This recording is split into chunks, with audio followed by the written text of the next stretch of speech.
Konnichiwa and welcome on board ANA's 787 Dreamliner in business from Munich, Germany to Haneda, Tokyo, a 12-hour journey.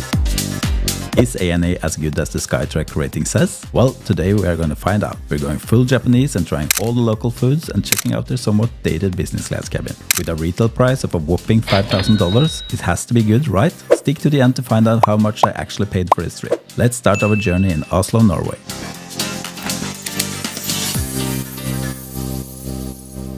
Welcome back to the channel, guys.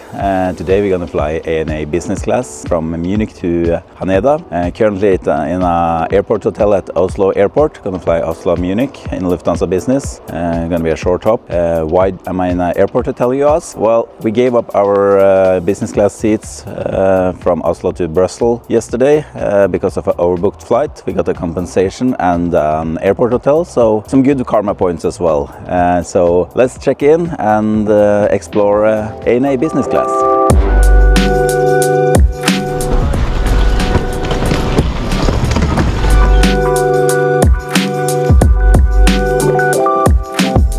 This trip was during the summer holiday in Norway, and I've never seen Oslo Airport so busy on an early morning on a regular day.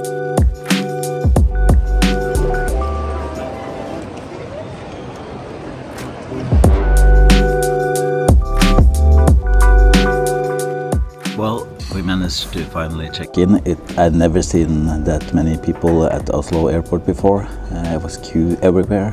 Even in the business and first class check-in for Lufthansa, it was a really long queue. I think we stand there for almost 30 minutes, which is very unusual here. I think maybe the person behind the counter was new. They probably should put in senior people there, but at least the lounge here is really quiet, which is nice. Now we're gonna have a bus gate and get on board the Lufthansa business class before we're gonna transition from Munich over to Haneda in ANA's 787 Dreamliner cabin, which I'm really looking forward to. I've never tried ANA before, so it's gonna be a super cool experience to try. Heard a lot of good things about it, so I'm really excited. So yeah, let's board on the Lufthansa flight.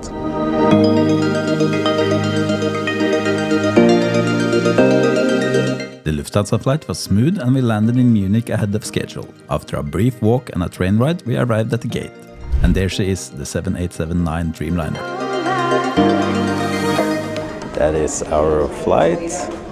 Just arrived in Munich. It was a nice trip from Oslo to Munich with Lufthansa. I'm really excited for the ANA flight here. Heard it's really good, so eager to see that. Even though it's not the room, which is their new business class product, it's still really good, the old business class product as well, but I think the soft product here is really good, so I'm really excited to see how that is. Just waiting for boarding, and yeah, let's jump on board.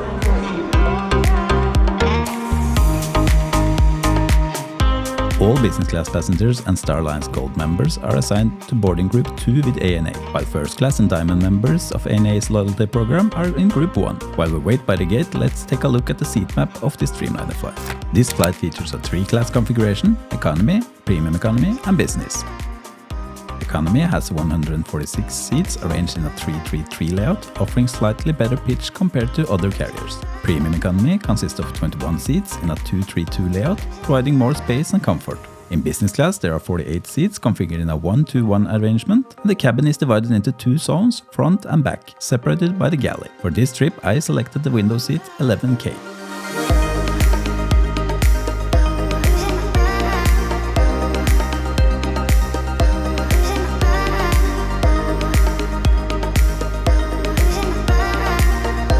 Upon stepping on board, I was warmly welcomed by the crew and had the opportunity to explore the empty cabin. The design isn't as striking as the newest cabin, the room found on the 777-300 aircraft. With a standard 1-to-1 layout, each business class seat offers direct aisle access and reclines into a fully flat bed. The seats alternate between being close to the aisle and away from it. For the most privacy, choose an A or a K seat by the window.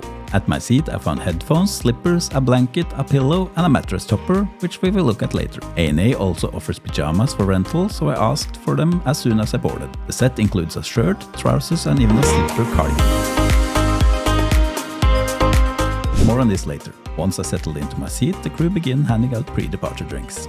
So far the cabin is really nice. You can see it's a little bit dated, but it's really a lot of space here. There's not that many compartments to put your belongings into. You only have the compartment down by your food and a little magazine holder here. That's actually everything.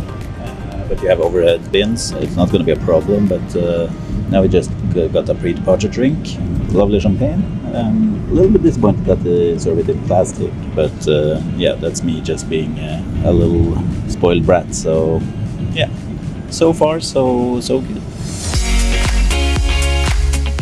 If you are new here, my name is Magnus and I'm obsessed with airlines, luxury flying and all about travel. I love maximizing my points to get sweet deals, and when my points run low, I use my hard-earned money. If you love to see more, check out some of my other videos in the link in the description or on my channel. If you're enjoying this journey with me, pressing that subscribe button would be amazing. It's your support that enables me to share my honest reviews and give you an unbiased review of airlines. Now back to the video. Let's take a closer look at the seat. In front of you there's an 18-inch touchscreen TV. Below the TV is a spacious footwell with additional storage underneath for shoes, blankets or other items, though this space isn't as deep as the footwell itself. Next to the TV you'll find a coat hook hanger, and adjacent to your seat is a large console. The only storage option here is the magazine holder, which limits your storage choices. On the vertical surface of the console there's a USB-A port, headphone jack, universal power outlet, IFE remote and a reading light. The seat controls are located just below the top surface of the console. These controls are quite basic, offering adjustment for seat position, lumbar support and a do not disturb button. Below the seat controls is the tray table, which releases with a pull. It is sturdy and large, though it restricts movements as you can't leave your seats while it's deployed, and it doesn't adjust forward or backward. On the opposite side there's a stationary armrest that I wish could be lowered. Overhead there are no individual air nozzles. My main issue with this seat is the lack of storage for electronics and other small items. There is really no designated space for them, leaving the side table as the only option, which is not ideal for takeoff or landing. This is probably the biggest flaw of the seat. As soon as I finished my champagne, it was time for pushback, and we headed for the runway under some dark German clouds.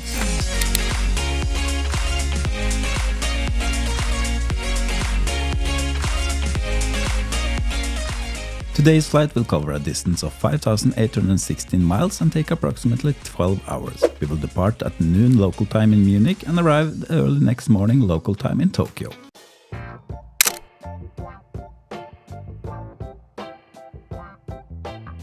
Once in the air, I decided to try out the rental pajamas, so I headed to the bathroom for a change. It was a good opportunity to check out the onboard toilet facilities as well. ANA has 3 toilets for the business class passengers. While it's not the largest, they were impeccably clean throughout the flight. The bathrooms are well equipped with amenities like mouthwash, toothbrush and a face wipe. They also features Japanese bidet option, which I've come to appreciate after visiting Japan. I love that the bathroom has a window, allowing natural light to filter in. There's also a full-size mirror provided. After changing into my pajamas, I realized I should have asked for a bigger size. I usually wear a large, but apparently not in Japanese sizes. Or perhaps it's a sign to work out more and eat less. Otherwise, the pajamas were soft and comfortable. Back at my seat, I browsed the onboard menu. You have the option to select either Japanese cuisine or an international cuisine. The Japanese menu features a variety of dishes, and ANA also offers an extensive wine menu offering local options like sake and shochu, along with traditional choices like champagne, red and white wine. For other drinks there was local Japanese whiskey, local beer and some signature mocktails that we will explore later. I wanted to go all local on this flight, so I selected the Japanese cuisine. There are no hot towels with ANA. Instead, they provide a lot of plastic wrapped wipes. And I have to say that I prefer the hot towels.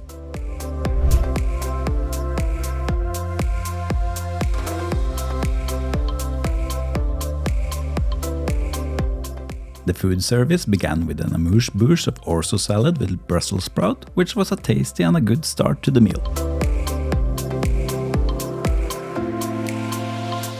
I asked to try the sake for this meal and it turned out to be quite good. I usually don't like sake, but this one was exceptional. The flight attendant mentioned it was very popular in Japan and often sold out. It was a Dasai 39 Junmai Daigenjou, which I probably didn't spell correctly. I also tried ANA's original non-alcoholic drink, aromatic kabushu, which was so good that I ordered 2 of it.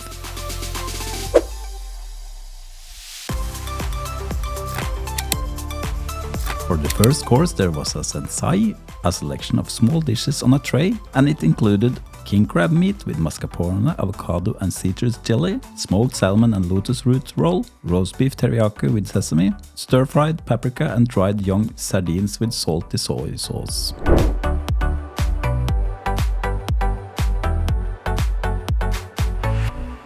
The presentation and taste were excellent.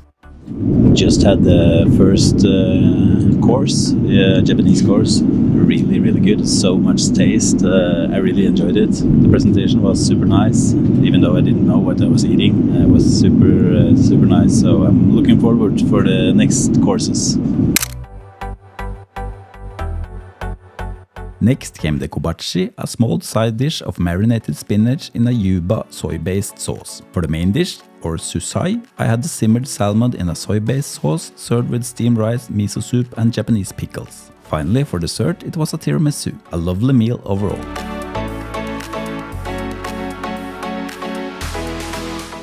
After finishing the meal, I decided to take a nap, as we will be arriving early morning local time in Tokyo. ANA provides mattress pads for the seats, which is one of the better ones available, made by Nishikawa Sanjo. The pad makes the sleeping surface flatter and softer. The seats fully recline into a bed that is 189 centimeters or 6.2 feet long, which isn't the longest but adequate for me. The width, however, is only 49 centimeters or 19.3 inches, which feels a little bit narrow. Unlike some business class product I've experienced in the past, the footwell isn't so narrow that you will feel cramped when you are fully outstretched. You can easily sleep on your side if you prefer. ANA also provides a nice firm pillow and a high quality blanket, adding to the overall comfort. Okay. The bed is kind of comforting. There is a mattress topper here, which is actually really nice. Makes a huge difference. A little bit narrow by my shoulders here. Not sure how that's gonna be. It's a lot of space here, so I have to try to lay on this side. The footwell is really nice. You can see here, spacious. So you can lay on your side. Now I think I'm gonna sleep for a couple of hours and order some ramen afterwards. See ya!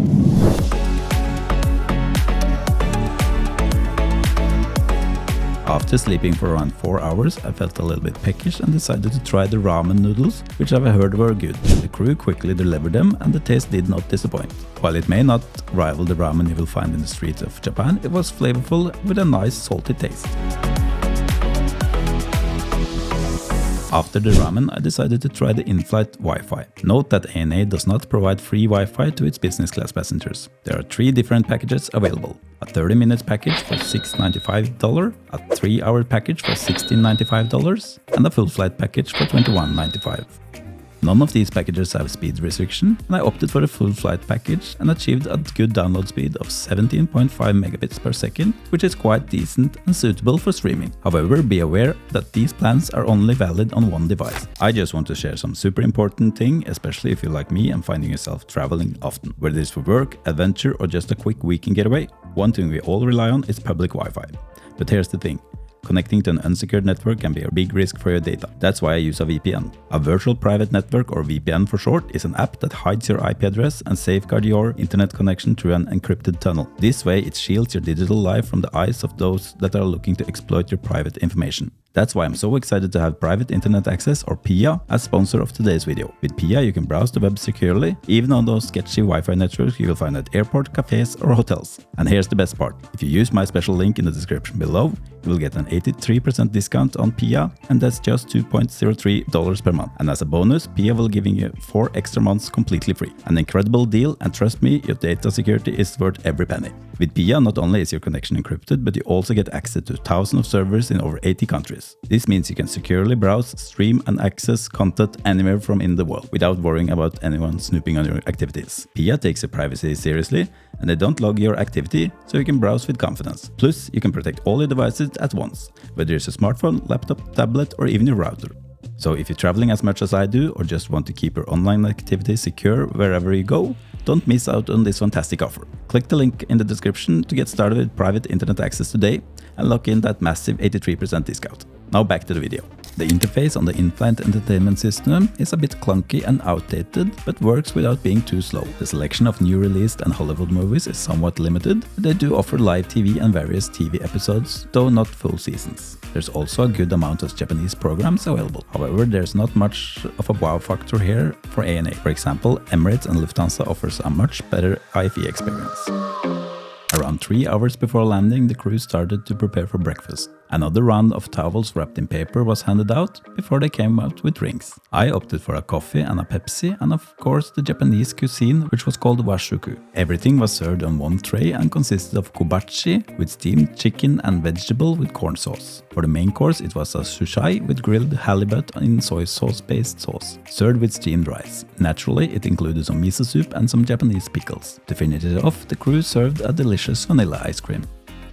45 minutes before landing, I decided to change out of the rental pajamas and headed to the bathroom to change before it was time to fasten seatbelts for landing. The crew handed out some mints and we had the opportunity to see Mount Fuji on the other side of the aircraft. A tip for those flying from Europe to Japan: sit on the left-hand side of the aircraft for the best view of Mount Fuji. So how much did I actually pay? With a regular price of over $5,000 for this flight, I leveraged my Euro bonus points and got a deal for around $400 and 165,000 Euro bonus points for 2 people on a round trip, flying Lufthansa on the return leg, and this will be my next review. That is a really good deal. Well, this was ANA from Munich to Haneda, a super nice flight, 12 hours long. Superb crew, good food, tried all the Japanese food.